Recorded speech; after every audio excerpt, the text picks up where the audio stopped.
পৃথিবীর যেখানে যে প্রান্তে যেজন বসে আজকের এই সন্ধ্যায় উদ্যান টেলিভিশন আয়োজিত লাইভ অনুষ্ঠানটি দেখছেন, সবাইকে আসসালামু আলাইকুম, আদাব, শুভ সন্ধ্যা। আজকের এই লাইভ আড্ডায় উপস্থিত হয়েছেন ভারত থেকে কবি তানিয়া চক্রবর্তী এবং বাংলাদেশ থেকে কবি কুশল ভৌমিক, এবং যথারীতি আমি সঞ্চালনায় আছি তৌফিক জহুর। আজকে আমরা একটি ক্রান্তিকালের মধ্য দিয়ে পৃথিবী প্রবাহিত হচ্ছে, আমরাও তার সঙ্গে যাচ্ছি। পৃথিবীতে এখন মৃত্যুর মিছিল ক্রমশ ঘনীভূত হচ্ছে। প্রত্যেকদিন আমাদের প্রিয়জন, আত্মীয় স্বজন, বন্ধু বান্ধব অনেকেই চলে যাচ্ছে, কাছের লোকেরা চলে যাচ্ছে, দূরের লোকেরা চলে যাচ্ছে। আমরা অসহায় হয়ে দেখছি কবে না জানি আমাদের পালা চলে আসে। আজকের এমন এক দিনে, এমন একটি সন্ধ্যায় এই অনুষ্ঠানে বসে সত্যি ভারাক্রান্ত হৃদয়ে আমরা আজকে তিনজন বসেছি। কিন্তু আসলে কবিদের কাজ কি? কবিদের তেমন কোনো কাজ নেই। কবিরা সমাজকে পরিবর্তন করতে পারে না, কবিরা সমাজকে স্বপ্ন দেখায়। এই স্বপ্ন দেখানোর মধ্য দিয়ে আমরা এগিয়ে যাই। আমরা বারবার ফিরে ফিরে মানুষের দুয়ারে গিয়ে স্বপ্নের জাল বিছিয়ে দিই আর কি। সেই হিসেবেই আজকে আসলে লাইভ করার কথা নয়। আজকে আমাদের কবি বন্ধু তানিয়া চক্রবর্তীর অত্যন্ত ঘনিষ্ঠ একজন বন্ধু, সে থাকে ভেনিজুয়েলাতে, সে গত রাতে মারা গিয়েছে কোভিডে। তানিয়া আমাকে বিকালে ফোন করে যখন বলল যে তার মনটা অত্যন্ত ভারাক্রান্ত এবং খারাপ, তখন আমি সঙ্গে সঙ্গে হতবিহ্বল হয়ে গেলাম এবং আমি আমার ভাই কুশল ভৌমিককে ফোন করলাম। কুশল ভৌমিক, তানিয়ার তো আজকে এই সমস্যা। তারপরও তানিয়া আমাকে আবার পরক্ষণে ফোন করলো, ফোন করে বললো যে আমার মনটা খুবই খারাপ, তারপরও আমি অনুষ্ঠানে আসবো, হয়তো আমি ভীষণ থাকতে পারবো না অথবা থাকবো। এই যে তার যে ডেডিকেশনটা, তার যে সাহিত্যের প্রতি, কবিতার প্রতি তার যে ভালোবাসা, এটাকে আমি শ্রদ্ধা জানাই। কারণ এই দুঃখ ভারাক্রান্ত হৃদয়ের মধ্য দিয়েও সে আজকের অনুষ্ঠানে উপস্থিত হয়েছে। তার প্রতি আমাদের অত্যন্ত স্নেহ, ভালোবাসা এবং শ্রদ্ধা। এবং কুশল ভৌমিক যথারীতি, তার সঙ্গে কালকে রাতেও আমার কথা হচ্ছিল যে আমরা আসলে ভাবছিলাম যে তিনজন মিলে আড্ডা দেব, কিন্তু এই মৃত্যুর মিছিলে আজকে আমাদের কলকাতার এক কবি বন্ধুও চলে গিয়েছেন। তিনি অত্যন্ত কর্মঠ অবস্থায় এবং এই অতিমারী কালে তিনি অনেককে সাহায্য করেছেন, হাসপাতালে ভর্তি করিয়েছেন, অক্সিজেন সিলিন্ডার এগিয়ে দিয়েছেন। ভাগ্যের কি নির্মম পরিহাস, আজ তিনি নিজেই ইতিহাস হয়ে গেছেন। তো এর মধ্য দিয়ে আমরা আসলে আজকে কিভাবে অনুষ্ঠান শুরু করবো আমি ঠিক জানি না, তবে আমি একটি বিষয়ে বলতে চাবো। আজকে আজকে আসলে আমরা কিছু গল্প করবো। আমরা তিনজন আজকে আসলে কথা বলবো পৃথিবীর এই ভয়াবহ ক্রান্তি লগ্নে আমরা কিভাবে আগাতে পারি। আমরা মূলত যেহেতু লেখালেখি করি, তো লেখালেখির মধ্য দিয়ে আমরা এগিয়ে যেতে পারি। সেই হিসাবে আমি প্রথমেই কবি তানিয়া চক্রবর্তীর কাছে যাবো। কবি তানিয়া চক্রবর্তীকে উদ্যানের পাঠক এবং উদ্যানের যারা দর্শক দেখছেন আজকে পরিচয় করে দিতে হবে একটু। আমি কুশল ভৌমিককেও পরিচয় করে দেবো আজকে। তো তানিয়া ভৌমিকের পরিচয়টা খুব চমৎকার। তানিয়া চক্রবর্তী একজন কবি। তানিয়া চক্রবর্তী একজন কবি, মূলত কবি, আপাদমস্তক কবি এবং লিখিয়ে। কেমন লিখিয়ে সে বিষয়ে একটু বলতে চাই। তানিয়া চক্রবর্তী ইতিমধ্যে অনেকগুলো পুরস্কার পেয়েছেন এবং তার অনেকগুলো বই বের হয়েছে, যে বইগুলো পাঠক মহলে সমাদৃত, আদৃত এবং গ্রহণীয়। তার বেশ কিছু বই, যেমন একটা বই রয়েছে কিছু একটার জন্য, একটা বই রয়েছে পুরুষের বাড়ি মেসোপটেমিয়া, একটা বই রয়েছে রাহুকেন্দ্রিক ঋতুকাল লম্পট। তার সবচেয়ে আকর্ষণীয় যে বইটি সেটা হলো আমিষ বিবাহ। আমিষ বিবাহ কাব্যগ্রন্থ নিয়ে সে বারবার কথা বলে। আরেকটি কবিতার বই তার রয়েছে জুনি পোকার আলোয় বাঁধা ঘর, পুতুল মানুষ। এবং আরেকটি তার অনলাইনে কবিতার বই বের হয়েছে ও পাতা নিশানা তুই। তানিয়া চক্রবর্তী একজন কবি। তানিয়া চক্রবর্তী কিন্তু খুব বেশি যে মানে বয়স্ক কবি তা কিন্তু নয়, অত্যন্ত তরুণ কবি তানিয়া চক্রবর্তী। কিন্তু তানিয়া চক্রবর্তী ইতিমধ্যেই পাঠকের দৃষ্টি আকর্ষণে সক্ষম হয়েছেন। পাশাপাশি বাংলাদেশের কবি কুশল ভৌমিকও ইতিমধ্যেই তরুণদের আইকন হিসাবেই নিজেকে প্রতিষ্ঠিত করে ফেলেছেন। কবি কুশল ভৌমিক সেই কবি যার 4টি কাব্যগ্রন্থ ইতিমধ্যে বের হয়ে গেছে এবং 4টি কাব্যগ্রন্থ দিয়ে তিনি তার জাতকে চিনিয়েছেন। তার একটি কাব্যগ্রন্থের নাম হলো উল্টো জলে কাটছি সাঁতার, আরেকটি কাব্যগ্রন্থের নাম হলো মৃত্তিকায় ধরে রাখি সবটুকু জল। তার তৃতীয় যে কাব্যগ্রন্থটি দুঃখের কোনো মাতৃভূমি নেই, যা গত বছরের বইমেলায় ছিল বেস্ট সেলার, এবং এই বছরে তার যে কাব্যগ্রন্থটি বেরিয়েছে সেটি হলো বেদনার হায়ারোগ্রাফিক্স। তো এইগুলি কাব্যগ্রন্থ দিয়ে কুশল ভৌমিক ইতিমধ্যেই তার নাম এবং তার যে সে জাত কবি এটি সে প্রমাণ করতে পেরেছে। তানিয়া চক্রবর্তীও তেমনি তার কবিতা দিয়ে, তার লেখনী দিয়ে প্রমাণ করে দিয়েছে সে হলো আগামীর এক অফুরন্ত সম্ভার। তো কবি তানিয়া চক্রবর্তী, আমি আজকে প্রথম তোমার কাছে যাব। আজকে আমরা সকলেই কবিতা করব এবং সকলেই কথা বলবো। আসলে শুধুমাত্র আমি সঞ্চালনা করবো তা নয়, আজকে তুমিও সঞ্চালনা করবে, আজকে কবি কুশল ভৌমিকও সঞ্চালনা করবে। তো আমি প্রথমেই আমরা একটি করে কবিতা পাঠ করবো আজকে। তো কবি তানিয়া চক্রবর্তী, প্রথমে আমি তোমার কাছে একটি বলবো, তুমি কবিতা পাঠ করো। তুমি কবিতা পাঠ করার পরে কুশল ভূমিকা একটি পাঠ করবে, তারপরে আমিও আজকে একটি কবিতা পাঠ করবো এই আসরে। তানিয়া চক্রবর্তী। সকলকে নমস্কার। প্রথমত আজকে সত্যি মন খুব ভারাক্রান্ত। আজ কেন, বিগত বহুদিন ধরে মন ভারাক্রান্ত। ভেবেইছিলাম যে আমি হয়তো আসবো না, উপস্থিত থাকবো। কারণ দুপুরে আমার এক বন্ধুর চলে যাওয়ার কথা করি। তারপরেই সৌরভ মুখার্জি, সৌরভ চট্টোপাধ্যায়, সৌরভের চলে যাওয়ার খবর শুনি। সেটা মন খারাপ করে দেয়, কারণ আজ থেকে না অনেক ধরে সৌরভকে দেখেছি। সৌরভ আমার বইয়ের এত সুন্দর করে পাঠ্যচর্যা দিত ওই বক্সে, প্রত্যেকটা কোথাও পত্রিকায় লেখা প্রকাশিত হলে, কবিতা পড়ানো হোক, কোথাও ছবি তুলে দিকে পাঠাতো। এই বইটা পড়েছি। একটা কোন একটি অনুষ্ঠানে এসে আমার একটা কবিতা মুখস্থ করলো। ও এক সুন্দর পাঠক ছিল। একটা দেখি সবসময় একটা অ্যাক্টিভ ছেলে। আমার খুব খারাপ লাগছে, আমি যখন ভাবছি তখন মুখটা ভেসে উঠছে। মানে মানুষের মৃত্যুটা এমন একটা জিনিস যেটা এত বেশি ঘন পরিমাণে এখন হচ্ছে। হয়তো আমরা থকিয়ে যাচ্ছি, হয়ে যাচ্ছি বুঝতে। তো মানে কি বলবো, আমার মুখে আর কোনো ভাষা নেই। ভাষা বলতেও নাটকীয় লাগবে হয়তো বললে। তো সত্যি মনটা কেমন নেগেটিভিটিতে ভরে গেছে, প্রচন্ড ঋণাত্মক ভাবনা আসছে সত্যি। কারণ শুধুমাত্র এই ভাবনাটা এখন অনেকের হয়েছে যারা অল্প বয়স্ক, তারা বোধহয় সার্ভাইভ করে যাবে, বিষয়টা তা নয়। কারণ সময়ের মুখে যদি পর্যাপ্ত জিনিস না পায়, সময়ের মুখে যদি সে সেই নিয়ন্ত্রণে সেই জায়গাটা না পায়, সেই সুযোগটা না পায়, তাহলে কিছু হতে পারে। তাই আজ আছি কাল নেই। এবং যে দুপুর থেকে যে ঘটনাগুলো, তারপরে হঠাৎ আমি ভাবলাম ঠিক আছে, হতেই তো পারে যে আজ আমি আছি, আজ যদি এই অনুষ্ঠানটাতে না যাই, লৌকিকের হয়তো বলার সঙ্গে সঙ্গে মনটা একটু খারাপ লাগলো যে হ্যাঁ, বললাম আমি থাকতে পারবো না। তা আজ আমি নেই হয়তো। আজ আমি যদি না থাকি, হয়তো হতেই পারে আগামীতে আমি থাকতেই পারলাম না। তো যেটুকুনি আজকে ওইটুকুনি সত্যি। ওইটুকুনি মায়া, ওই মায়াটাই সত্যি। খুব মন খারাপ ছিল মৃত্যুর খবর আছে।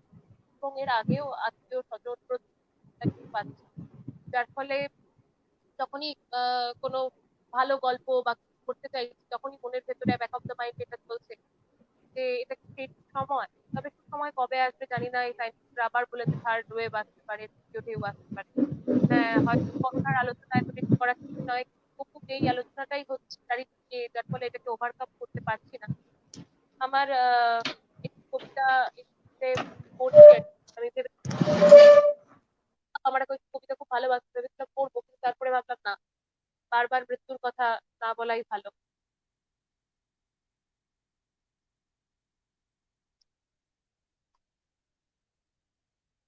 পুরুষের বাড়ি মেসোপটেমিয়া, এই বইটি আমার প্রকাশিত হয় প্রকাশনী থেকে 2015। যার 3-4 বছর আগে থেকে সম্ভবত আমি প্রকাশের তালিকা শুরু করি। তো এই কবিতাটির নাম এসো। এসো, তোমাকে বসাই রাক্ষসের কল্পনায়। এসো, তোমাকে গাছ থেকে টেনে আনি শিকড়ে। তুমি তুচ্ছ না প্রধান, তার সিদ্ধান্তে গুদাম ঘরে বসে মজ্জা পাবে। ভাবি কতদিন পর সম্পূর্ণ হলুদে ভরে যাবে তোমার অতীত। যত কম সময় তত দ্রুত ভালোবাসবে। অর্কিডের বেলা মেনে পেঁচিয়ে রেখো ইচ্ছে। বায়বীয় বিষাদ ঢালবো, তার আগে কি বল। এসো, তোমাকে বসাই চোখের পাতায়। আসলে যে মৎস্য জীবন আমি চাইছি, তা কোনো বিভক্ত জীবের আদেকলা নারী। আমার ঠোঁট তোমার উদ্বায়ী কল্পনা, ওখানে নিজেই নিজের মৃত্যু রেখেছি এখন। কতখানি ভুলে তুমি চিৎকার করে বলবে, ভালোবাসা তোমায় মৃত্তিকা অবস্থায় মেরে ফেলেছে। এসো, তোমাকে বসাই মৃত তুত গাছের নিচে। সকলকে বলবো, এই যে কবিতা পড়ছি বা কবিতার মধ্যে আছে, সকলকে বলবো যে চারিদিকে প্রচন্ড ঋণাত্মক ধর্মী ভাবনা চিন্তা আমাদের ছেয়ে ধরছে, ছেয়ে রেখেছে আর কি।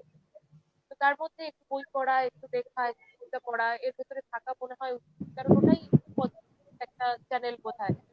তো আমি জানি না, যদি কেউ আমার বন্ধুরা দেখে ভাবে যে আমি এত ভারাক্রান্ত সামনে আসলাম, তাহলেও মানে কবিতা পড়ছি এত স্বাভাবিক করে। আর স্বাভাবিকতাটাকে যদি ঢুকিয়ে দিই, অবদমন করে দিই, ভাবি কি তার প্রক্রিয়াকরণ, তাকে দিয়ে প্রকাশ করবো, তাহলে আস্তে আস্তে আমরাও ভেতরে ভেতরে লুপ্ত হয়ে যাবো। এবং আমার মনে হয় শারীরিক অসুস্থতার মধ্যে সব থেকে বেশি ইম্পর্টেন্ট বা এই মুহূর্তে মনকে শক্ত রাখা।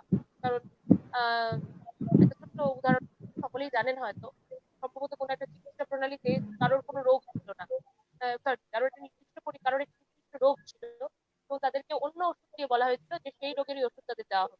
বেশ কয়েকদিন পর পরীক্ষা প্রক্রিয়াকরণের মাধ্যমে দেখা যায় তারা সুস্থ হয়েছে, হয়তো তাদের পারফেক্ট সেই রোগেরই কোনো নির্দিষ্ট ওষুধ দেওয়া হয়নি। তারপরে মন আমাদের ভীষণ পরিমাণে একটা ইম্পর্টেন্ট বিষয়। মনকে শক্তিশালী রাখলে, আমি কথা এলোমেলো বলতে যাই হোক কারণ আমার মন খুব বিভ্রান্ত হয়ে আছে, তবে আমি মনে করি মনকে শক্তিশালী রাখলে এবং মনকে খুব স্ট্রং রাখার চেষ্টা করলে মন অনেক দূর এগিয়ে যায়। তো যার ফলে আজকে প্রথমে আমি মানে দ্বিধাগ্রস্ত ছিলাম আজকে ওখানে আসবো কিনা। তো এখন ভাবলাম, কিছুক্ষণ আগে আমি ভাবলাম ঠিক আছে, যে যার যেটুকুনি কর্তব্য, যার যেটুকুনি কর্ম, যে যেটার মধ্যে দিয়ে যাবে তাকে দেখতেই হবে, কারণ কখন এই পথটা আটকে যাবে আমরা কেউ জানি না। বাকি ওভার টু তৌফিক। ধন্যবাদ তানিয়া চক্রবর্তী। ইতিমধ্যে আমাদের সঙ্গে অনেক বন্ধুরা যুক্ত হয়েছেন। রাজ্জাক বকুল বলছেন ভালো লাগছেন, এবং হিমাংশু পাল দাদা বলছেন যারা ছেড়ে গেলেন তাদের আত্মার শান্তি কামনা করছি, শুনছি দেখছি, আশা করি সমৃদ্ধ হব। মাহফুজা অনন্যা বলছেন শুনছি ভালো লাগছে। আমি এ পর্যায়ে চলে যাচ্ছি কবি কুশল ভৌমিকের কাছে। কুশল ভৌমিক, এবার আপনি একটি কবিতা পাঠ করবেন এবং এই কবিতা পাঠ করার পরে আমরা ফিরে যাব আরো কিছু আলোচনার মধ্যে। ধন্যবাদ। কুশল ভৌমিক। ধন্যবাদ তৌফিক ভাই। সত্যি কথা বলতে কি, দুঃখ ভারাক্রান্ত মন নিয়ে আজকে আমরা লাইভ এসেছি। চারপাশে এত মৃত্যু, এত ছেড়ে যাওয়া, মানুষের অসহায়ত্ব, এই সব কিছু আমাদের কুরে কুরে খাচ্ছে। তবুও বেঁচে থাকার জন্য যেমন অক্সিজেন প্রয়োজন, তেমনি আমরা যারা লেখালেখি করি, আমরা যারা কবিতায় যাপন করার স্বপ্ন দেখি, আমাদেরকে আসলে অক্সিজেন এই কবিতাই দেবে। দুঃখকে মনের মধ্যে যদি স্থায়ীভাবে বসত করতে দিই, তাহলে মনে হয় যে দুঃখ আমাদের শরীর মন সবকিছুকে খেয়ে ফেলবে। তার চেয়ে যতটুকু পারি নিজের ভেতর থেকে যে কোনো ভাবেই হোক, যত কষ্ট করেই হোক, কিছুটা আনন্দ সঞ্চার করার চেষ্টা করি কবিতায়। আমি প্রথম যে কবিতাটি পড়ছি আজকে, কবিতাটির শিরোনাম মৃত্যুনামা। আমার পরিবারেও অজস্র মৃত্যু আমি খুব কাছ থেকে দেখেছি। আমার বাবা, আমার মা, আমার মাসি, দুজন মাসি, আমার খুব কাছের একজন বন্ধু, খুব অল্প সময়ের মধ্যে ওরা চলে গেছে। ওদের নিয়ে আমার কবিতা। কবিতার নাম মৃত্যুনামা। মানুষের জন্মের চাইতেও নির্ভেজাল সত্যের নাম মৃত্যু। সুদীর্ঘ পূজা শেষে যেমন মেলে ভগবানের প্রসাদ, তেমনি দীর্ঘ যাপিত জীবন শেষে আসে কাঙ্ক্ষিত মৃত্যু। মৃত্যু তাই সুন্দর, শাশ্বত, মৃত্যু তাই জপমালা, সারল্যের জায়নামাজ। আমার দিদার মৃত্যু হয়েছিল কোনো এক শ্রাবণ সন্ধ্যায়। দীর্ঘদিন শয্যাশায়ী হয়ে তিনি তীর্থনাসের মতো সর্বক্ষণ মৃত্যু কামনা করতেন। কাঙ্ক্ষিত মৃত্যু দিনে তার ঠোঁটে দেব শিশুর মতো হাসি লেগেছিল। আমার বাবা আইসিইউতে 10 নম্বর বেডে দীর্ঘ 7 দিন জীবন মৃত্যুর দোদুল দোলায় দুলছিলেন। মৃত্যু সময়ে তার চোখে মুখে খেটে খাওয়া মানুষের নির্ভেজাল হাসির মতো খুশির রেশনাই লেগেছিল। জীবিত বাবাকেও আমার কাছে কোনোদিন এতটা পবিত্র, এতটা নির্ভার মনে হয়নি। ঘুমের মধ্যেই আমার মায়ের মৃত্যু হয়েছিল। জীবনের চেয়ে মৃত্যু যে কত সহজ আমি সেদিন প্রথম উপলব্ধি করেছিলাম। ফুল আর বৃষ্টি মায়ের খুব প্রিয় ছিল। মায়ের মৃত্যু দিনে মে মাসের তপ্ত বিকেলে হঠাৎ আকাশ ভেঙে বৃষ্টি পড়ছিল। আমার মৃত্যু কবে হবে আমি জানি না, তবে যেদিনই হোক সেদিন আকাশে থাকবে পূর্ণিমার চাঁদ। অন্ধকার আমার ভীষণ ভয়। আমি আলো হাতে পৃথিবীতে এসেছিলাম, ফিরে যাব ফের আলো হাতেই। ধন্যবাদ। ধন্যবাদ কুশল ভৌমিক। চমৎকার ভাবে কবি তানিয়া চক্রবর্তী এবং কবি কুশল ভৌমিক আজকের কবিতা পাঠ করেছেন। আমি এই পর্যায়ে যে বিষয়টি বলতে চাচ্ছি, আপনার কবিতা। আপনার আমার কবিতা। কবিতা আমার কবিতা আমি পাঠ করব এখনই। আমি একটু কবিতা পাঠ করি তাহলে আছে। বলো, এটা করো, শুনতে চাই। আচ্ছা, আমার এই কবিতাটি আমি গত বছরে প্রথম যখন অতিমারি শুরু হয় তখন আমি লিখেছিলাম। প্রকৃতি ও মানুষ। প্লেগের কাহিনী পড়ে জেনেছি সেদিন মানুষ হারিয়ে গেছে অমাবস্যা রাতে। ভোরের আলোতে নাচে শকুনের চোখ, স্বপ্নগুলো থেমে যায় ইঁদুর লালায়। কলেরার আগমন ডানা মেলেছিল, আকাশ দাপায় চিল দুপুরের রোদে। তবুও মানুষ গায় জীবনের গান, নিজেকে উজাড় করে দেহ মন ও প্রাণ। আগিনায় তাশরিফ এনেছে করোনা, পৃথিবী কাঁপানো সব যুদ্ধবাজ নেতা। একদা যাদের চোখ হায়নার ক্ষুধা, তারা আজ খিলেটে দরজায় চুপ। পাসপোর্ট ভিসা নেই পৃথিবী ভ্রমণে, করোনা তবুও গাছে গাছে ফোটে ফুল। আমি তো ভুলেই গেছি নারীর চুম্বন, বসন্ত বাতাসে বাসে মৃত্যুর হুলিয়া। শুধু জেনে রাখো তুমি, দুর্বিপাক শেষে হেঁটে যাব একসাথে ঝিকিমিকি স্রোতে। ধন্যবাদ। আসলে এই কবিতাগুলো আমরা যারা লিখেছিলাম ওই সময়ে, এবং কুশল ভৌমিক যে কবিতাটি পাঠ করলো এবং তানিয়া চক্রবর্তী যে কবিতাটি পাঠ করলো, এগুলি কবিতার মধ্যে অনেক দুঃখ জাগা নিয়ে ভাব থাকলেও এক ধরনের সূক্ষ্ম একটা বোধ আছে আর কি, যে বোধটি মূলত একদিকেই ধাবিত হয়েছে, যে ধাবিতটির নাম হচ্ছে মৃত্যু। তো আমি তানিয়া চক্রবর্তীকে চাচ্ছি আজকে প্রথম একটি প্রশ্ন নিয়ে, এই প্রশ্নটির পরে আমি কুশল ভৌমিককেও বলবো এবং সবশেষে আমি নিজেও এই প্রশ্নের উত্তর দেবো আর কি। বিষয়টা হলো এরকম যে হৃৎপিণ্ডের একটি অন্ধকার বোধ রয়েছে, যে বোধটি হলো আসলে মৃত্যু। এই মৃত্যু যেহেতু চারপাশে প্রতিদিনই মৃত্যু হচ্ছে, আগে যেরকম এখন আমরা সংবাদে দেখি, আগে আমরা দেখতাম যে প্রতিদিন গোরস্থানে 3-4টা করে লাশ গিয়ে দাফন হয়, বা শ্মশানে 2-1টা করে মরা মৃত মানুষ নিয়ে গিয়ে দাহ করা হয়। কিন্তু এখন দেখা যাচ্ছে এক একটি শ্মশানে শুনছি 97, 98, 100-র উপরে মানুষকে গিয়ে দাহ করাতে হচ্ছে। গোরস্থানেও এরকম প্রতিদিন 45-40 জন করে লাশ নিয়ে গিয়ে দাফন করতে হচ্ছে। এই যে মৃত্যুর যে বিষয়টা, এই মৃত্যু নিয়ে আসলে তানিয়া চক্রবর্তী তোমার ভাবনাটা কি? যেহেতু আজকে দেখো একটা এখন, মানে বিষাদময় অবস্থা। হ্যাঁ, তো একটা কথা বলছি, সেটা হচ্ছে যে দেখো, যখন জীবন স্বাভাবিক থাকে তখন মৃত্যু একটা ফ্যান্টাসি, এবং সেই মৃত্যুর ফ্যান্টাসিটা একটা অন্যরকম ফ্যান্টাসি। তখন তুমি একটা স্বাভাবিক জীবনে রয়েছে, সুন্দর জীবন, তখন মৃত্যু কবে আসবে, তখন মৃত্যু একটা নিষিদ্ধ নাম চলে আসবে, এটা ভাবতে ভালো লাগে। সেই মৃত্যুর ক্ষেত্রে একটা বিলাসিতা থাকে। তো এখন যে মৃত্যুটা নিয়ে আমরা মানে চলাফেরা করছি, সে মৃত্যুটার বিলাসিতার জায়গায় নেই। কেন নেই? তোমরা বলছো, আমরাও এখানে দেখি শ্মশানে 600 জনের মানে মৃতকে দাহ করার জায়গা নেই। এবং একটা সময় পরপর যখন শুনছি যে অক্সিজেন নেই, ওষুধ নেই, বেড নেই, তারপর শুনছি যে দাহ করার জন্য চুল্লি বাড়ানো হচ্ছে। এই কথাটা এত সাধারণ হয়ে গেল যে দাহ করার জন্য চুল্লির সংখ্যা বাড়ানো হচ্ছে। এই যে মৃত্যুটা প্রথমে বিভৎস, তারপরে এখন হয়ে যাচ্ছে সাধারণ। মানে যে মৃত্যুটাকে আমরা সবচেয়ে ভয় পাই, সেটা এখন এত সাধারণ হয়ে গেছে যে আজ হয়তো কেউ খুব প্রিভিলেজ, ধরে নিলাম আমরা খুব কয়েকজন খুব প্রিভিলেজ, আমরা খুব কম বেরোচ্ছি, তো যখন যেদিন তুমি বেরোবে, সেদিন সে থাবা মেরে দাঁড়িয়ে আছেন, কখন সে কিভাবে ঢুকবে, কোথায় ঢুকবে, কিংবা যদি যারা ঘরে আছে তারাও আক্রান্ত হয়েছে, মানে ট্র্যাজিকের মতো। এই যে মৃত্যুটা সাধারণ হয়ে গেল আমাদের কাছে, যার ফলে যখন শুনছি এই যে আজ দুপুরবেলা স্বাভাবিক অবস্থায় স্বাভাবিক ধরে থাকতাম, আজ দুপুরে যে ঘটনাটা আমি শুনেছি, তারপর আমি হয়তো স্বাভাবিক কথা বলতে পারতাম না। আমি তাদের বাড়িতে পরিবেশে ফোন করতাম, কারণ ভাবতাম এটা একটা বিরাট বড় প্রক্রিয়াকরণ। কিন্তু এখন সেটা নেই। এখন তিনি চলে গেলেন মানে শুধুমাত্র বিয়োগ, তাকে দেখা নেই, তার দিকে তাকানো নেই, তাকে ছোঁয়া নেই। এই যে মৃত্যু এত সাধারণ হয়ে গেল, এটা ভয়ঙ্কর একটা অনুভূতি, যেটা ভেতরে অবদমিত হয়ে রয়েছে, এটা থাকছে ভেতরে। এটা হয়তো উপরে খুব সাধারণ হয়ে যাচ্ছে, এটা হয়তো আমরা আজকে হয়তো 5 দিন পর আরো কারোর কথা শুনলাম, আরো 7 দিন পর আরো কারোর কথা শুনলাম। তখন ব্যাপারটা সাধারণ হয়ে যাচ্ছে, ভেতরে এই বিয়োগটা থেকে যাচ্ছে, এবং এটা যে খুব ভয়ঙ্কর একটা ঋণাত্মক পরিস্থিতি।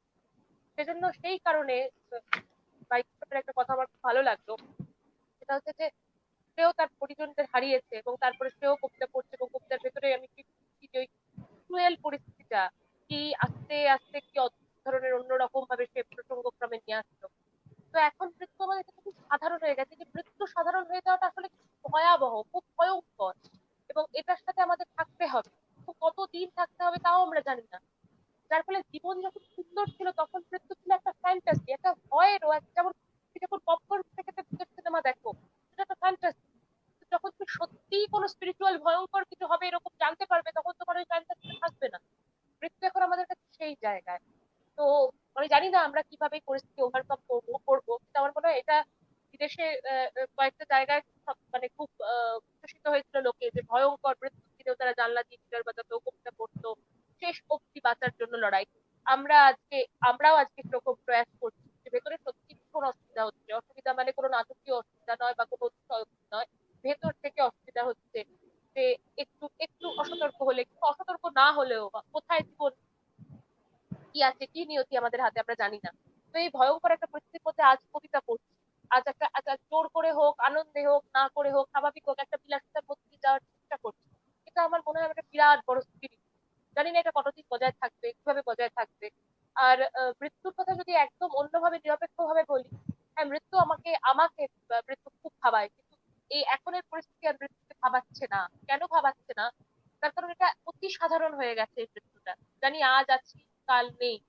এবং এই যে এই ছোট্ট একটা বিষয়, এবং ৪০, আমি একটা শব্দ বলছি যে আমাকে এত হ্যামার করেছে, ৪০ সংখ্যা বাড়ছে, ৪০ সংখ্যা বাড়ানো সহজ হয়ে গেছে। যার ফলে আমি জানি না কতদিন থাকবো আমরা, কি আনন্দ করবো, কতদিন আবার সূর্যের আনন্দের মুখ দেখতে পারবো। কিন্তু এই যে চলছি এবং চলার মুহূর্তে জীবিত হয়ে রয়েছি, এখনো কবিতার কথা ভাবছি। এটা বোধহয় কবিতার জয়, মানুষের জয় কিনা, মৃত্যুর জয় কিনা, জীবনের জয় কিনা আমি জানি না, তবে এটা বোধহয় কবিতার জয়। একটা দিন, একটা বিশেষ সময়ের পর যখন নতুন জেনারেশন বা পরবর্তী জেনারেশন আসবে, তারা যদি জানতে পারে আমরা এই মুহূর্তেও কবিতা লিখেছিলাম, আর এই মুহূর্তেও কবিতা পড়েছিলাম বা সাহিত্যের কথা ভেবেছিলাম, তারা হয়তো অবাক হবে, ভাববে যে এই ক্রাইসিসও ভেবেছিল মানুষ কবিতার কথা।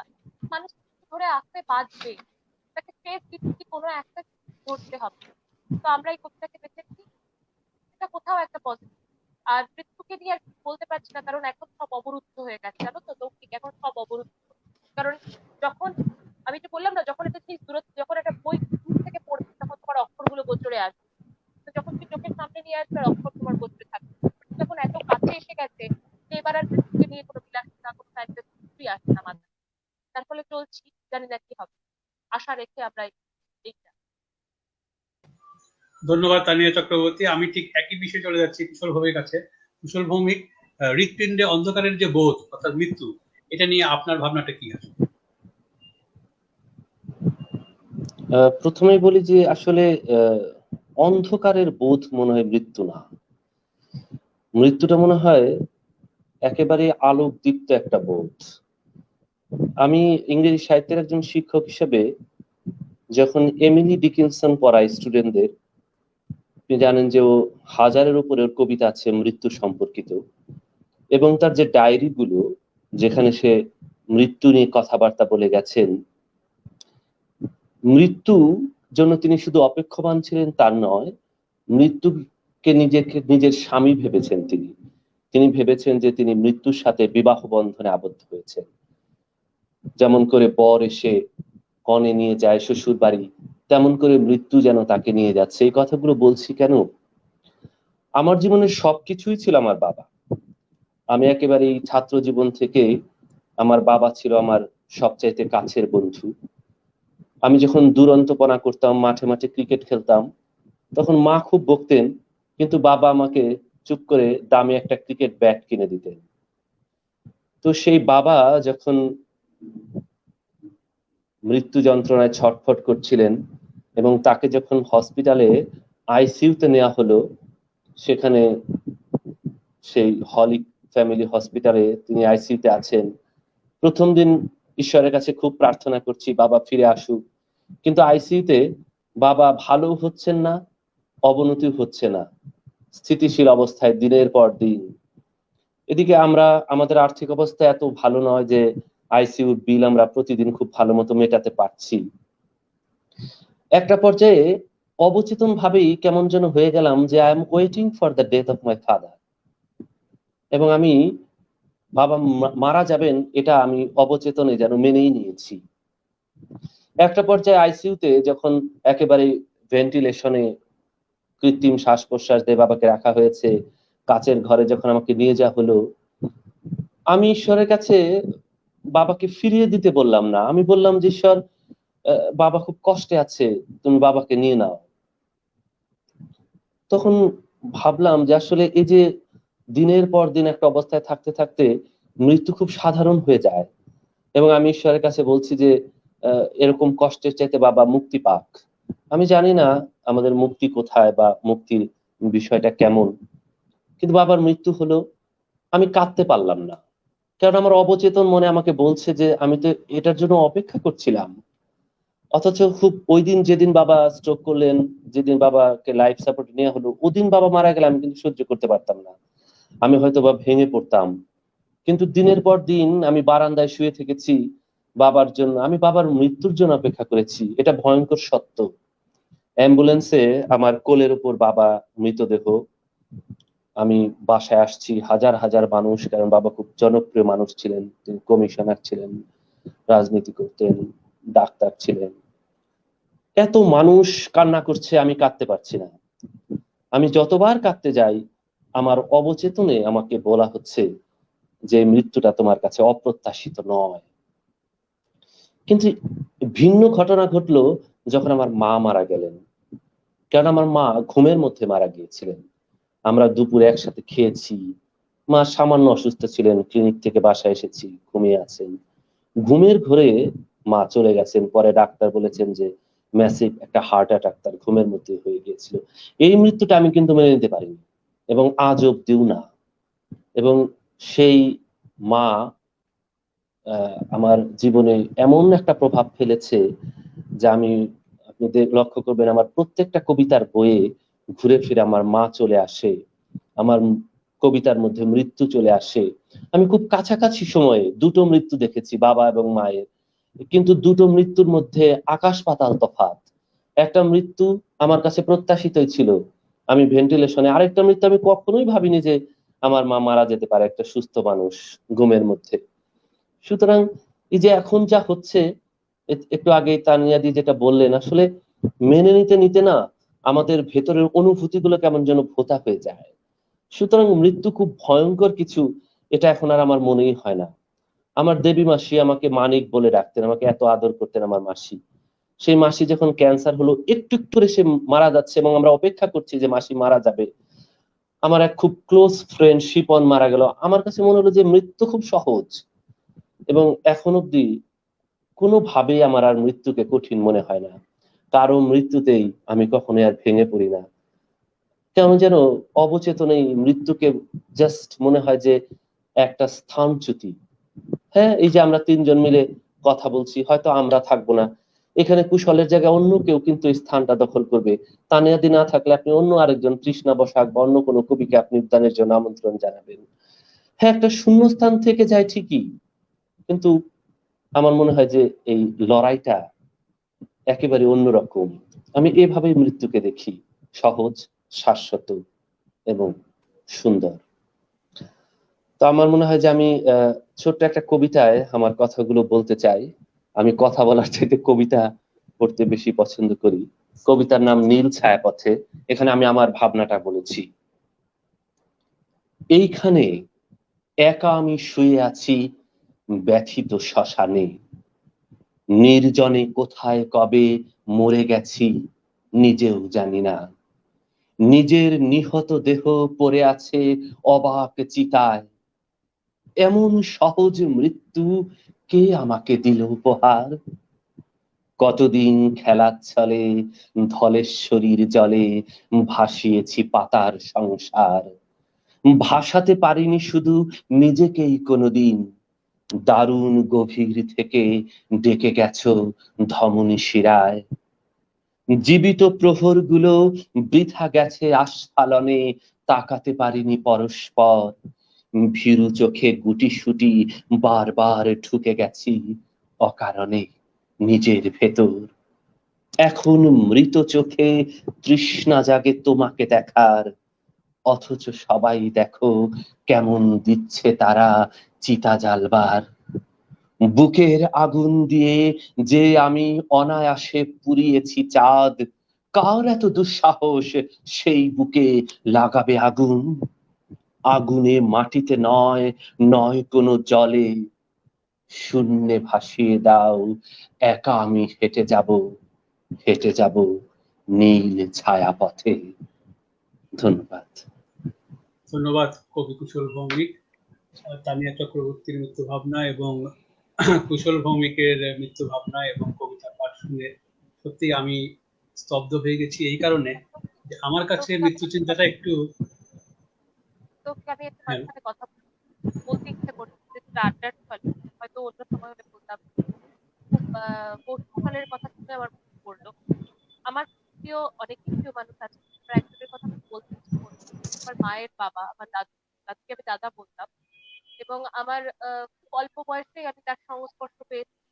আমার বিদেশে সাহিত্য পড়া, সিনেমা দেখা, এবং দাদু ঠিক এত বেশি ইয়ং এবং অন্যরকম মানুষ ছিল। আমি বড় হয়ে আমাকে জিজ্ঞেস করতো বড় হয়ে কাকে বিয়ে করবে, আমি বলতাম দাদু। এরকম, তো এরকম একটা মানসিকতা ছিল। তো এত প্রিয়, আমি ভাবতাম দাদু চলে গেলে, মানে দাদা চলে গেলে আমি সার্ভাইভ করতে পারবো না।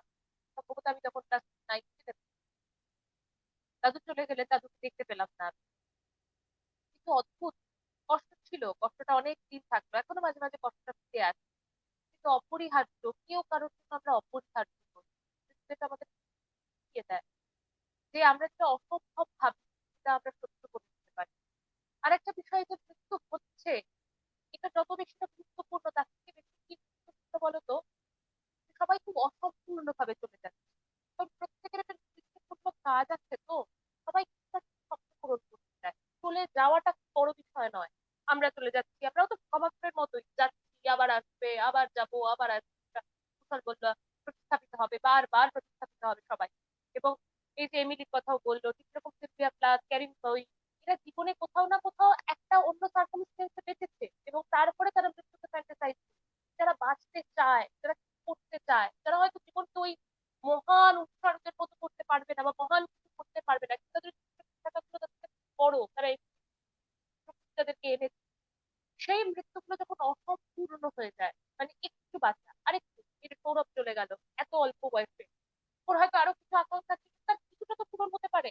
আমরা যখন খেতে বসি, যত আকাঙ্ক্ষা নিয়ে বসি, তার সমস্ত কিছুই হয়তো আমরা উদযাপন করতে পারি না, কিন্তু কিছু কিছু আস্বাদন তো আমরা করতে চাই। এই অনুভূতিটা আমার মনে হয় আজকে মানে না বলে আমি পারলাম না, তাই তোমাকে মাঝখানে থামিয়ে আমি বললাম। তো আমিও চাইতো তোমার নিজের জীবনের কোনো মৃত্যুর কথা বলে তুমি সেটা যদি শেয়ার করো, কারণ এই ঋণাত্মককে ঋণাত্মক দিয়েই যদি আমরা সরাতে পারি, কারণ এখন তো আর ধনাত্মক কিছু পাওয়ার জায়গা নেই। ধন্যবাদ তানিয়া চক্রবর্তী, কুশল ভৌমিক। আসলে মৃত্যু ভাবনা আমার ভিতরেও আছে, কিন্তু আমি তিনটি মৃত্যু নিয়ে কথা বলবো খুব সংক্ষিপ্ত ভাবে। আমি যখন খুব ছোট ছিলাম, আমি আসলে মানুষ হয়েছি আমার বড়ম্মার কোলে, আমাদের বংশের বড়ম্মা, এবং উনি আমাদের সঙ্গে থাকতেন আর কি। ওনার বাড়ি কিন্তু আসলে ছিল আসামে। উনি আসাম থেকে মাইগ্রেট করে 1947-এ বাংলাদেশে চলে আসেন আর কি। তো আমি ওই বড়ম্মার কোলেই মূলত মানুষ হয়েছি আর কি। তো আমার বড়ম্মা যেদিন মারা গেলেন 1995 সালের 24শে ডিসেম্বর, আমার এখনো মনে আছে দিনটি। তো আমি আসলে ওই দিন বিষয়টা এমন যে আমি আর বড়ম্মা একই রুমে ঘুমাতাম, আব্বা আম্মা ঘুমাইতো আরেক রুমে আর কি। তো হঠাৎ করে সকালে আমার আম্মা এসে চিৎকার করে উঠলো, কি হয়েছে? তোমার বড়ম্মা তো নড়ছে না। আমি তখন চিৎকার করে উঠলাম, আমি কেন চিৎকার করে উঠলাম আমি জানি না। আমি চিৎকার করে উঠলাম, উঠার পরে আমি দৌড়ে বাইরে চলে গেলাম। বাইরে যাওয়ার পরে আমাদের মহল্লার সমস্ত লোকজন জমা হয়ে গেল ওখানে। এবং এটাই কিন্তু আমাদের বাসার প্রথম মৃত্যু ছিল আর কি। কিন্তু আমি যে জিনিসটা বলতে চাচ্ছি আর কি, বড়ম্মা আমাকে এত বেশি ভালোবাসতেন, মানে এত বেশি আদর করতেন যে আমি যদি বাইরে 1 ঘন্টা বেশি থাকতাম, তাহলে উনি ঘর থেকে বেরিয়ে যেতেন আমার খুঁজতে আর কি। অর্থাৎ আমাকে চোখের আলো কখনো দিতেন না। তো সে বড়ম্মা যখন মারা গেলেন, তো আমাদের ধর্মীয় রীতি অনুযায়ী যদি মহিলারা মারা যায় আর কি, তো মহিলাদের যখন দাফন করা হয়, তখন ওই কবরের উপরে একটি কাপড় বিছিয়ে দেওয়া হয় আর কি। খুব শালীন সহকারে একজন মহিলাকে মাটির নিচে আস্তে আস্তে আস্তে আস্তে তাকে মানে ইয়ে করা হয় আর কি, দাফন করা হয়। তো কবরে 3 জনকে নামতে হয় সাধারণত। একজন পায়ের কাছে নামে, একজন মাথার কাছে নামে, একজন কোমরের কাছে নামে, বডিটা ধরে নামানোর জন্য। তো আমি আমি ধরেছিলাম হলো পায়ের কাছে আর কি। এই প্রথম আমি কোনো মৃতদেহকে ধরলাম 95 সালে। তো ধরার পরে আমি তখন বড়ম্মাকে নামিয়ে দিলাম কবরে। তো নামাই দেওয়ার পরে নিয়ম কিন্তু আবার আমাদের ধর্মে এরকম যে প্রথমে তিনজন কিন্তু একসঙ্গে উঠতে পারবে না। প্রথমে মাথার কাছে যে ব্যক্তি সে উঠবে, এরপরে কোমরের কাছে, সবার শেষে হলো পায়ের কাছের ব্যক্তি। তা আমি যেহেতু পায়ের কাছে, আমি কিন্তু বসে আছি, মাথার উপরে সামিয়ানা, একটি একটি করে বাঁশ কবরে গেড়ে দেওয়া হচ্ছে, আর কবরটা আস্তে আস্তে অন্ধকার হয়ে যাচ্ছে। তা আমি বড় মার পায়ের উপরে একটা হাত রেখেছি হঠাৎ করে, মানে অবচেতন ভাবে হাতটা চলে গেছে। পাটা মনে হলো যে বরফ শীতল একটা পা আর কি, মানে ইয়ে অবস্থায় আমার তখন চোখ মানে ইয়ে হয়ে গেল। এবং আমি মনে হলো যে এই যে মানুষটা কবরে রেখে যাচ্ছি, আর কখনো দেখতে পাবো না, এই যে একটা অনুভূতি, একটা হৃৎপিণ্ডের হাহাকার, সেটা কিন্তু আমি আজও বয়ে বেড়াচ্ছি। এবং এই পর্যায়ে যখন আমার কাছে যখন বাঁশগুলো এলো, মানে বাঁশ গেড়ে দিতে দিতে আমার কাছে চলে এলো, কিন্তু আমি আর উঠতে পারছি না। তখন ওপর থেকে আমার এক মামা আমাকে কোলে করে নিচ থেকে তুলছে আর কি। বাট ওই সময় কিন্তু আমার কোনো সেন্স ছিল না। মানে আমার খালি চিন্তা হচ্ছে একটাই, যে আমার বড় মাকে আর কখনো দেখতে পাবো না। এটা গেল একটি বিষয়। দ্বিতীয় হলো আমার আব্বার বিষয়টা আর কি। আমার আব্বা যেদিন মারা যান, আমার আব্বা স্ট্রোক করে 39 দিন হাসপাতালে ছিলেন। তো সে কারণে আমি কখনোই, মানে কুশল যে কথাটি বললো, মানে he was waiting for his father death, but আমার মাথায় তখন ওই কাজটা করতেছিল না। আমার চিন্তা হচ্ছে আব্বা হয়তো ফিরে আসবে। আব্বা যেহেতু একজন মুক্তিযোদ্ধা ছিলেন, আব্বা একজন এক্স রিটায়ার্ড আর্মি ছিলেন, আবার আব্বা খুব সুঠাম ছিলেন, 85 ইয়ার্স ওল্ড, ওনার কোনো ডায়াবেটিস ছিল না। আমি প্রথমবার মতো কথাগুলো আজকে বলছি আর কি অনুষ্ঠানে, আমার এখন মনে পড়ছে আর কি আবারও। তো 39 দিনের দিন আব্বা হঠাৎ করে সকালবেলা কথা বলে উঠলেন। আমি আব্বাকে দেখতে গেলাম, আব্বা এরকম হাতটা উপরে উঠাইলেন, উঠাইয়া আমাকে বললেন যে তোমার জন্য একটা মুক্ত আকাশ আমি রেখে দিতে পারলাম না। এই কথাটি আমার মাথায় আজও রয়ে গেছে আর কি, যে তোমার জন্য একটি মুক্ত আকাশ আমি রেখে যেতে পারলাম না। কথাটা কেন বলছেন আমি বুঝিনি, বা হয়তো এখন আমি বুঝি না বিষয়টা, বাট এই কথাটা উনি বললেন। তা আমি শুনে বললাম, আব্বা আপনি সুস্থ হয়ে যাবেন, আপনি চিন্তা করেন না। বলে আমি বাসা থেকে বেরিয়ে গেলাম। বেরিয়ে যাওয়ার আধা ঘন্টা পরে আমি জানতে পারলাম যে আমার বাবা মারা গেছে। তো যাই হোক, বাসা মারা যাওয়ার পরে আবার আব্বাকে নিয়ে আমি যথারীতি আবার আমি চলে গেলাম গোরস্থানে। আমাদের যে সমস্ত ধর্মীয় রীতিনীতি আছে ওগুলি পালন করে গোরস্থানে যাওয়ার পরে একটি ঘটনা ঘটলো। যে ঘটনাটি হলো, আব্বার যখন কবর খোঁড়া হচ্ছিল, কবর থেকে শুধু পানি বের হচ্ছিল। আমি তখন কবরে নেমে বালতি দিয়ে পানি তুলে তুলে ফেলছিলাম আর কি, কিন্তু পানি কম ছিল না। আমি তখন বারবার আমাদের যে ইমাম সাহেব তাকে বলছিলাম আমি, যে আমি কিন্তু আব্বাকে এখানে নামাবো না, আব্বার গায়ে পানি পড়ে যাবে, পানি পড়বে, আব্বার গায়ে শরীরে পানি লাগবে। ইমাম সাহেব এক বলছে আমাকে, বলে তুমি পাগলামি করো, তুমি উঠে আসো কবর থেকে, এই পানির মধ্যে তোমার বাবাকে নামাই দিতে হবে, পানিতে নামাই দিতেই হবে, কোনো উপায় নেই। একটা পর্যায়ে ওই পানির মধ্যে আব্বাকে নামিয়ে দিলাম। যে বাবা আমাকে সারা জীবন কখনো বৃষ্টির মধ্যে, মানে নিজের ছাতা আমার মাথার উপর দিয়ে রেখে আমাকে মানুষ করেছেন আর কি, তাকে আমি এক হাঁটু পানির মধ্যে নামিয়ে দিয়ে গেলাম। এই যে বিষয়টা, এই ভাবনা থেকে আমি আজ পর্যন্ত বেরোতে পারি না। আর তৃতীয় যে বিষয়টি, সেটা হলো আমার আম্মার বিষয়। যে মা আমাকে জন্ম দিয়েছেন, সেই মায়ের মৃত্যু হয়েছে 2019-এর 10ই জুলাই। তো 10 দিন আম্মা ব্রেন স্ট্রোক করেছিলেন আর কি। আম্মা ব্রেন স্ট্রোক করেছিলেন এবং হার্ট অ্যাটাক করেছিল আর কি। তা আমি 10 দিনই আমার আম্মার সঙ্গেই ছিলাম। তো 10 দিনের দিন আম্মা হঠাৎ করে রাতের বেলা 11টা 32 মিনিটে ইন্তেকাল করেন। তো আম্মাকে নিয়ে ঘটনাটি যেটি ঘটলো, সেটি আরো আমার জীবনে দাগ কেটে গেছে। যে কারণে আমি আজকে তোমাকে বিকেলে বলেছিলাম যে তুমি 10 মিনিট তুমি আসো, তোমার সঙ্গে আজকে আমরা অন্য গল্প বলবো, আজকে আমরা কবিতা পড়বো না, আজকে আমি তুমি কুশল আমরা মৃত্যু নিয়ে কথা বলবো। আমি যে কথাটি বলছি এখন, যে আমার আম্মাকে নিয়ে যখন রওনা হলাম আমরা গোরস্থানের উদ্দেশ্যে, তখন প্রচন্ড ঝুম বৃষ্টি শুরু হলো। জুলাই মাসে প্রচন্ড বৃষ্টি শুরু হলো, শহরের ভিতরে বৃষ্টিতে পানি তৈরি। এই অবস্থাতে আমি আম্মাকে নিয়ে গোরস্থানে গেলাম, গিয়ে কোনো মতেই মানে কবরে আম্মাকে নামানো যাচ্ছে না।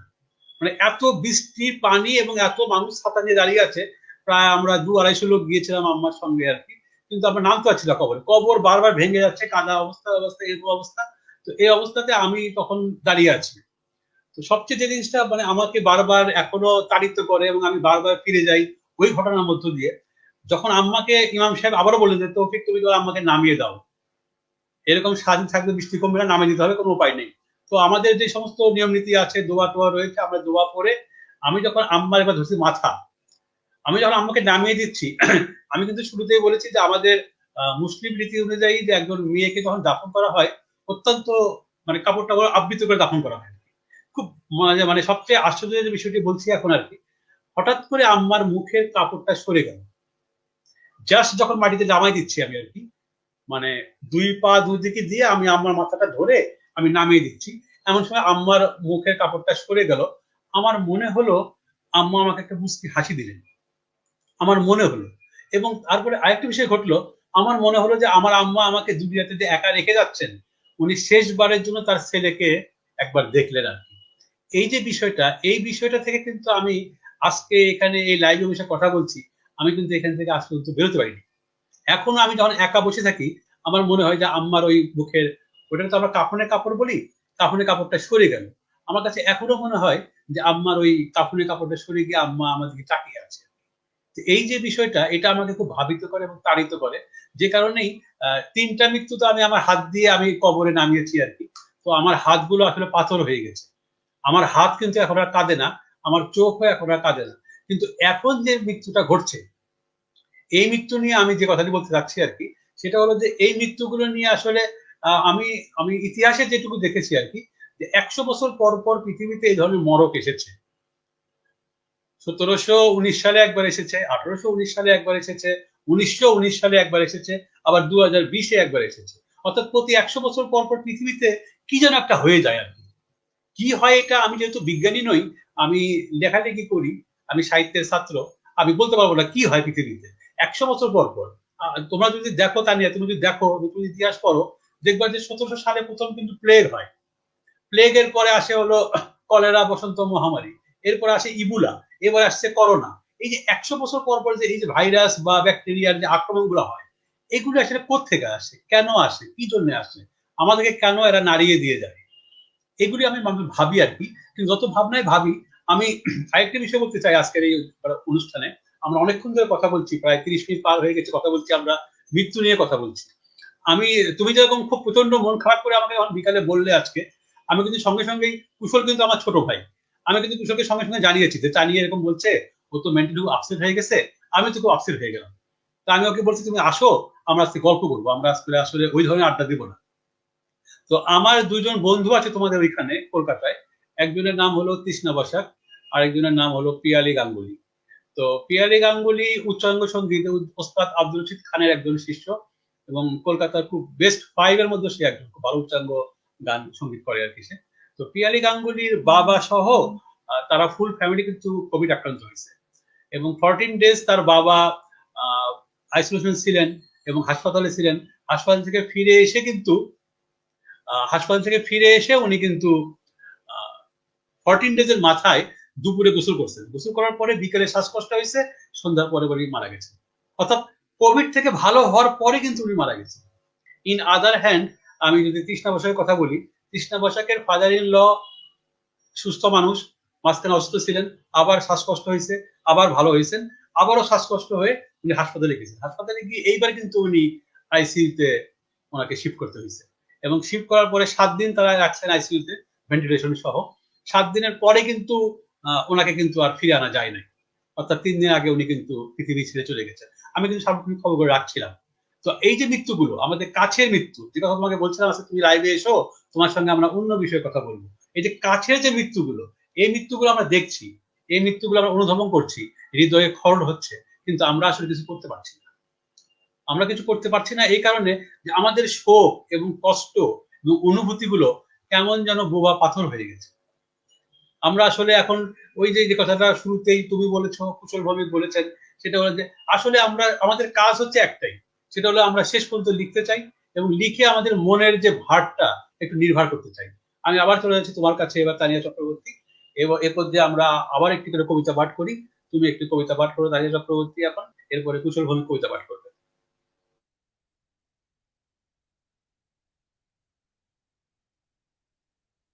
তো আগে প্রথমে বলি, তুমি যে কথাগুলো বললে, কথাগুলো এত তীব্র, যেন এক কবিতাই। আর তুমি যে বললে মৃত্যুর অন্ধকার সবসময় একদম অ্যাক্টিভ, ইভেন্টুয়াল মৃত্যুই যে অন্ধকার তা তো নয়।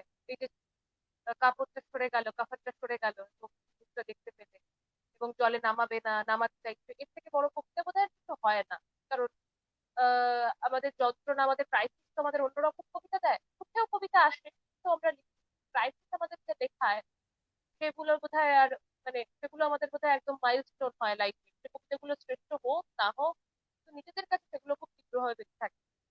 আমি কবিতা পড়ছি, রক্তচাপ জনিত তুই বলে, এটা কবি বিনয় মজুমদারকে উৎসর্গ করে আমার লেখা একটু বড় কবিতা। অশ্বরেখার বাইরে তৈরি হোক সে বাগান, যে বাগানের মধ্যে বিষ খাওয়ানো হবে আমায়, সুপাত্রে মধুমাখি। আততায়ীদের দুপাশে বসে জন্মের মিহিন গল্প বলা হবে। বিদ্যুতের ঝলকের পর নৃত্যপটীয়সী তার মুদ্রা খুঁজবে। এসো আমরা মেঘের হই, এসো আমরা আকাশকে বলি দেহ থেকে ফুল ঝরিয়ে দিতে। সমুদ্র মাফিক আমরা অধীর উৎসব করি।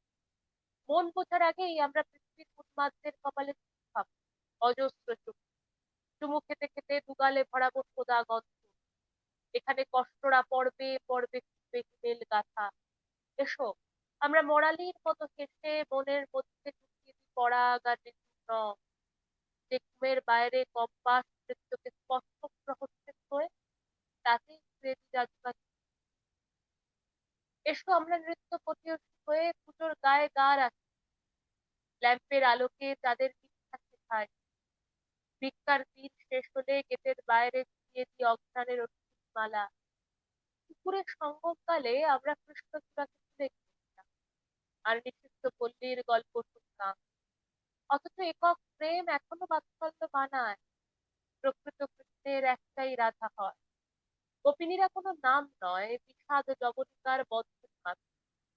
এখানে মানুষ নিষিদ্ধ বলে দেবতাও পড়তে আসে, পশুরা ভ্রষ্ট বলে দেবতারা শিক্ষা নেয়। এখানে সৃষ্টিতে শান্তি চাইলে মৃত্যুর আশেপাশে মৃত্যু তোমায় মুক্তির রহস্য নিয়ে সন্ধিতে দোল দেবে। বিষ ও মধু বলে আমরা জীবকে খুঁজে ঘুরেতে কত প্রাণ হারানোর পরে ভুলে গেছে চামড়ার জ্ঞান। ধন্যবাদ তানিয়া চক্রবর্তী। খুবই চমৎকার কবিতা, হৃদয় ছুঁয়ে যাওয়ার মতো একটি কবিতা তুমি পাঠ করলে। এ পর্যায়ে আমি কবি যাচ্ছি কুশল ভৌমিক কাছে। কুশল ভৌমিক, আপনি কবিতা পড়ার পূর্বে আমাদের সঙ্গে অনেক দর্শক বন্ধু এবং শ্রদ্ধেয় অগ্রজ কবিরা রয়েছেন। আমাদের 90 দশকের কবি শাহনাজ পারভীন বলছেন, শাহনাজ পারভীন, প্রিয় 3 কবির জন্য শুভেচ্ছা ও শুভকামনা। সারোয়ার ভূঁইয়া বলছেন, তৌফিক জহুর, নাইস ক্যারি অন ভাই। আমাদের শ্রদ্ধেয় অগ্রজ কবি শান্তিময় মুখোপাধ্যায় দাদা বলছেন, তৌফিক খুব ভালো বললি। কবি বিতি রহমান দেখছেন, কবি কুশল ভৌমিক, এখন আপনি আপনার কবিতাটি পাঠ করুন।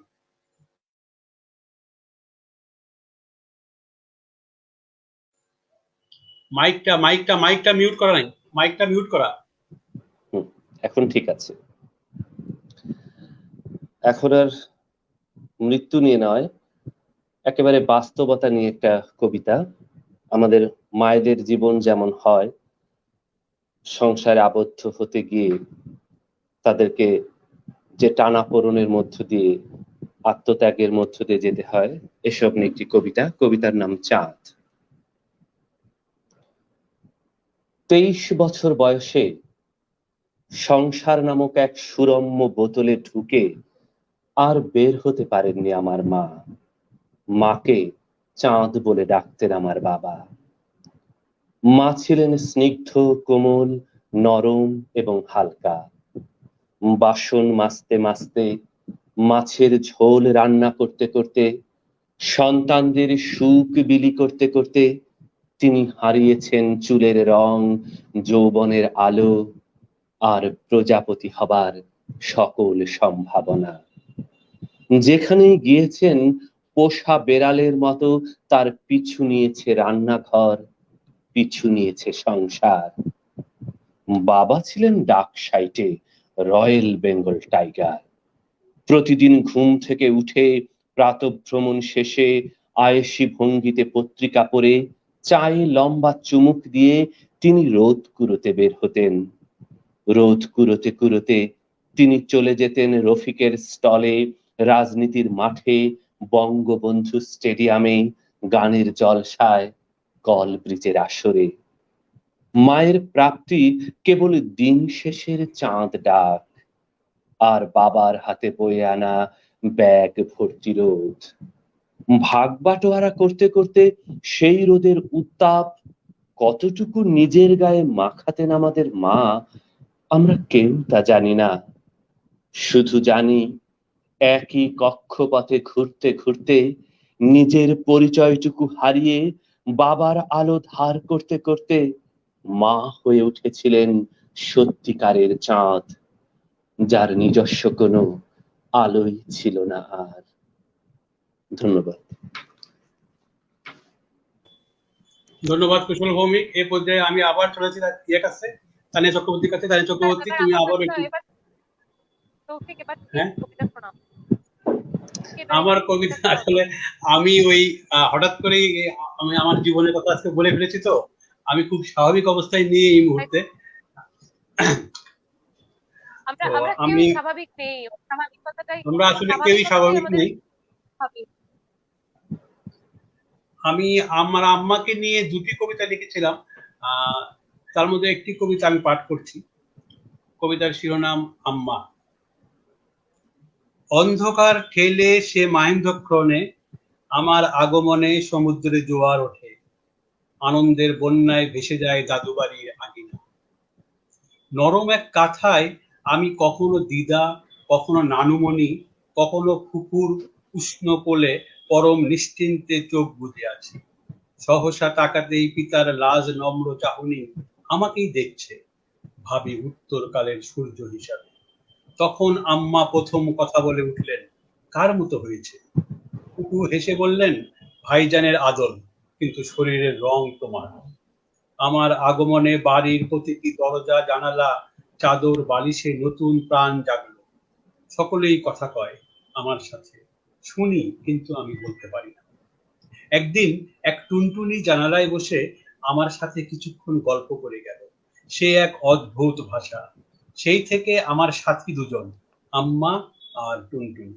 আম্মার বুকের ছাতিমে ঘুমাই, উষ্ণ কম্বলের ওম নেই মায়ের রক্ত থেকে।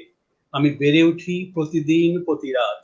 আম্মা আমার কাছে অবাক পৃথিবী, আম্মা আমার মহাসমুদ্রের শেষ আশ্রয়। আম্মা আমার দিনের সূর্য, রাতের চাঁদ। আম্মা আমার ব্যাবিলনের ঝুলন্ত উদ্যান। আম্মা আমার, আমি আম্মার। আম্মার কথা মনে হলে মনে পড়ে 1400 বছরের সেই আধুনিক বাণী, মায়ের পায়ের নিচেই সন্তানের বেহেশত। ধন্যবাদ। ধন্যবাদ। আমি এই পর্যায়ে আবারও চলে যাচ্ছি তানিয়া চক্রবর্তীর কাছে। তানিয়া চক্রবর্তী, অনুষ্ঠানে আমরা শেষের দিকে চলে আসছি আজকে। তো আমরা এই অনুষ্ঠানটি হয়তো আবারও কোনো একদিন অন্য কোনো আঙ্গিকে অন্য কোনো কবিতা বিষয়ে আড্ডা করব। তো আজকে আমরা চলে যাচ্ছি কবিতায়। এখন কবিতা পাঠ করবেন কবি তানিয়া চক্রবর্তী। আগে তৌফিক, তোমাকে অনেক ধন্যবাদ। কারণ সত্যি যে আমি আমি ভেবেছিলাম যে কেমন, কারণ আমি মন খুলে খুব আড্ডা দিতে ভালোবাসি, আর সত্যি মনটা অবরুদ্ধ হয়েছে এবং আজকে অনেকটা সত্যি মনে হলো না।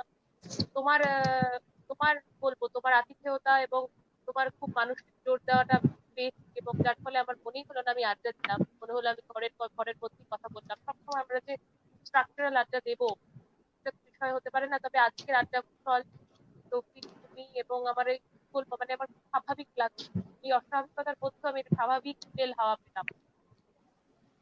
তো আমি ছোট্ট একটি কবিতা শোনাচ্ছি, এবং এটা শুনিয়েই আমি আমার কবিতা পর্ব শেষ করবো আর কি। আমি কবিতা পড়বো না, তোমাদের কথা শুনবো যদি সময় থাকে। কবিতার নাম লাট্টু। এইসব শীতের দিনে আমরা ঘুমোতাম, আমাদের ইতিউতি জীবনের ছয়লাভ উনুনের পাশে এসে থেকে যেত অধ্যায়। মাঝামাঝি আগুন কিনে আমরা বাবু ছিলাম। আগুনের এতখানি আগ্রাসী ধনী দেহরা যুদ্ধ করে উঠতেছে কেবল তস্কর ছাই। এসব শীতের দিনে আমরা ঘুরতাম, চামড়ার মিঠে রোদে চকচকে শরীর, দিকে লাট্টু খেলা। লাট্টুর ঘূর্ণনে সে বেগের রোগ, এসবে হাঁটতে আলতাবে লাট্টু ছায়া মাখা গোলাতে জীবন্ত নিরবধি বিব্রত পথ থাকে। ধন্যবাদ। ধন্যবাদ কবি তানিয়া চক্রবর্তী। এ পর্যায়ে আরো আমাদের কিছু অগ্রজ কবি সাহিত্যিক এবং আমাদের শ্রদ্ধেয়রা লিখছেন। শান্তিময় মুখ দাদা লিখছেন, তানিয়া কুশল দুজনের কবিতায় ভালো লাগলো। সারোয়ার ভুইয়া বলছেন তৌফিক ভাইয়ের মা নিয়ে আম্মা কবিতা খুব ভালো লেগেছে। শান্তিময় দাদা বলেছেন তৌফিকের মাকে নিয়ে কবিতা অন্য মাত্রা দিল অনুষ্ঠানকে। ধন্যবাদ দাদা, আপনার প্রতি অনেক শ্রদ্ধা, অনেক ভালোবাসা। এ পর্যায়ে কবিতা নিয়ে আসছেন কবি কুশল ভৌমিক। আমি এবার পাঠ করছি আমার দুঃখের কোনো মাতৃভূমি নেই এখান থেকে একটা কবিতা। এই কবিতাটা অনেক জায়গায় পাঠ করেছি, পাঠ করতে ভালো লাগে, তাই আবার করছি। আদিগন্ত ফসলের কবিতা। আমার ঠাকুরদা একজন কৃষক ছিলেন। মাটিগন্ধা হাতে তিনি শস্য ফলাতেন। ধানের কাছে হৃৎপিণ্ড সমর্পণ করে তিনি শিশুর সারল্য নিয়ে দাঁড়িয়ে থাকতেন। প্রতিটি ধান তখন কবিতা হয়ে উঠত। আদিগন্ত মাঠ তখন কবিতার খাতা। ঠাকুরদার মতো অমন কবি হয়ে উঠতে আমি কাউকে দেখিনি। তিনি রবীন্দ্রনাথ, জীবনানন্দের চাইতেও অনেক বড় কবি ছিলেন। এমনকি শেক্সপিয়রের সনেট গুলোকেও আমার কাছে ঠাকুরদার ফসলের চেয়ে বড় কবিতা মনে হয়নি। ঘাম শরীরে তিনি যখন লাঙল চষতেন, মনে হতো এক্ষুনি জন্ম নেবে পৃথিবীর শ্রেষ্ঠ কোন কবিতা। অগ্রহায়ণে তিনি তার সোনালী কবিতাগুলো কাঁধে বয়ে এনে ঠাকুমার হাতে তুলে দিতেন। ঠাকুমা পরম যত্নে কবিতাগুলোর গন্ধ শুকতেন, স্পর্শ করতেন, রৌদ্র মাখিয়ে রেখে দিতেন গোলা ঘরের নান্দনিক মলাটে। আমাদের গোটা বাড়িটাই তখন হয়ে উঠত অনিন্দ্য সুন্দর এক কবিতার বই। আমার ঠাকুরদা শস্য গন্ধা কবি ছিলেন। আমি তার অযোগ্য পুত্র।